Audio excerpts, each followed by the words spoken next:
President Kennedy represented youth, vitality, and a promise of a new America. He remains an iconic figure in history who, in his short life, accomplished many things. A World War II hero, a Pulitzer Prize winner, the youngest elected president, the first Catholic president. He created the Peace Corps, declared civil rights a moral issue, and was a strong promoter of the arts, challenged us to go to the moon, and asked us what we could do for our country to make it a better world for all. It seems only fitting that in honor of both Memorial Day and his birthday, we celebrated with the United States Navy Band, and we will share some cake with you and with the Mayor of Boston, Marty Walsh.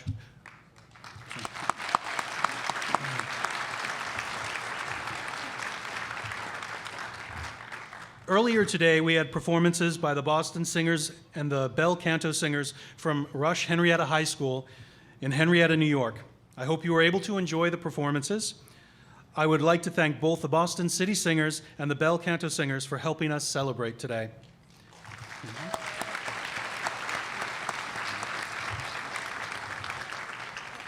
I would also like to thank the Navy SEAL Cadets Constitution Division out of Haverhill, Mass.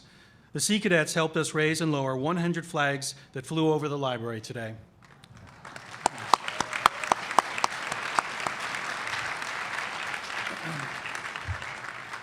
I also know that we had planned for a flyover today, but because of the low cloud cover, we unfortunately had to cancel that, so I'm sorry. But I do want to thank and acknowledge the Strike Fighter Squadron 131 from the USS Eisenhower.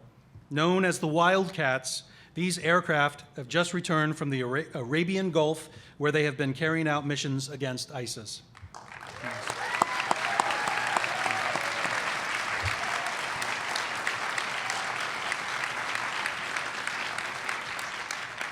And we appreciate their service to our country and their intent to perform the flyover. I would also like to thank the United States Navy Band, led by Head Drum Major Senior Chief Musician Mike Bays, for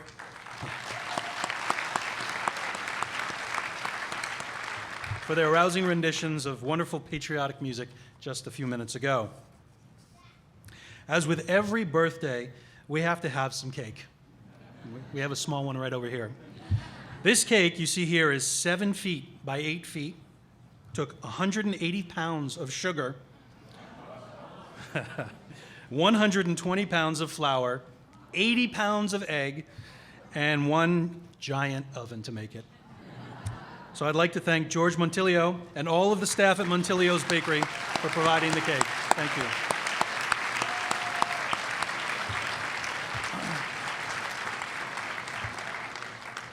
We are also delighted to be joined by Boston's Mayor, Marty J. Walsh.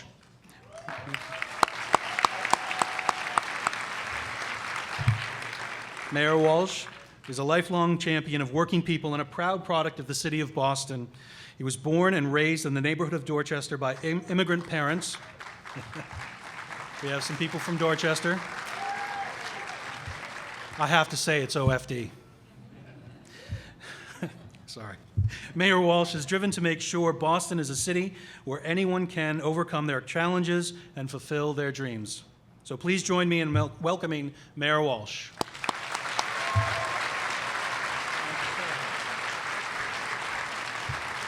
Thank you very much, James. And I want to thank you and Steve and everyone here at the library. And what a great crowd here today. This is pretty exciting. It's a great time for all of us today to be here. I want to thank you all for coming here and honoring President Kennedy's centennial at this special place on the Boston waterfront, actually the Dorchester waterfront. I want to just start by thanking most of all the veterans here today and the service members and their families.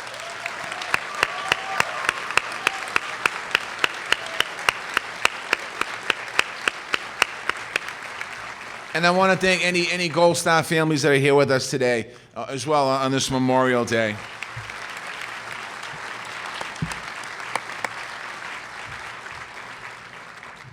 The story of the Kennedy and Fitzgerald families is certainly the story of Boston.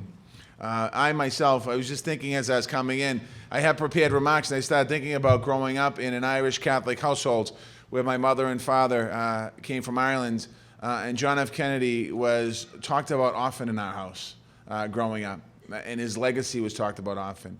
And when I would go back to Ireland, it's not a myth. When you'd walk into a house, you would have a picture of Pope Paul, a picture of John F. Kennedy, and a picture of Robert Kennedy, all in the house, in every single house in Ireland.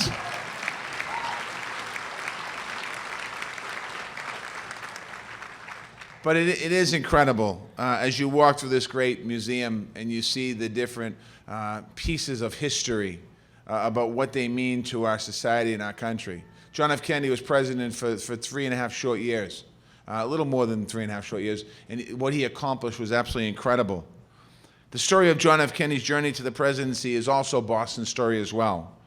And the connection between President Kennedy and Memorial Day could not be any more clear. President Kennedy, as you saw as you went around here, was a wounded warrior who carried the pain from his injuries all the way to the White House. He was also a member of the Gold Star families. He lost his older brother, his hero, and his mentor.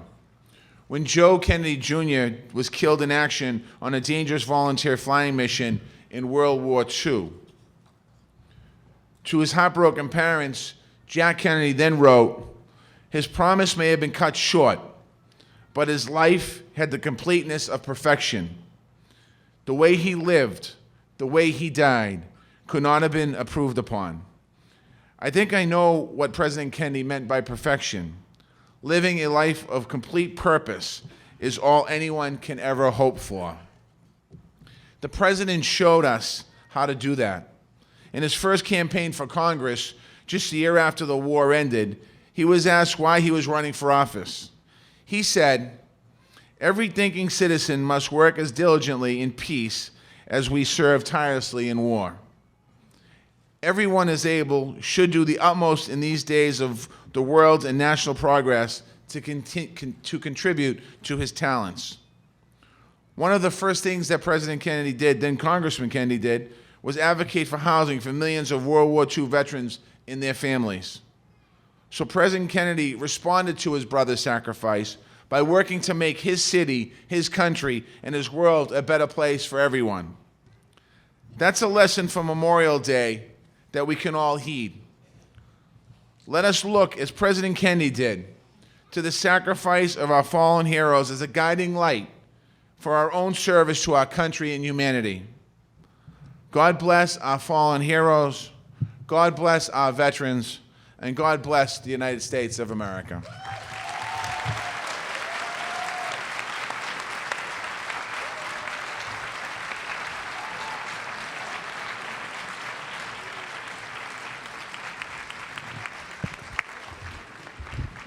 So I just want you to all direct your attention over to the cake area, and we're going to be cutting the cake soon.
6.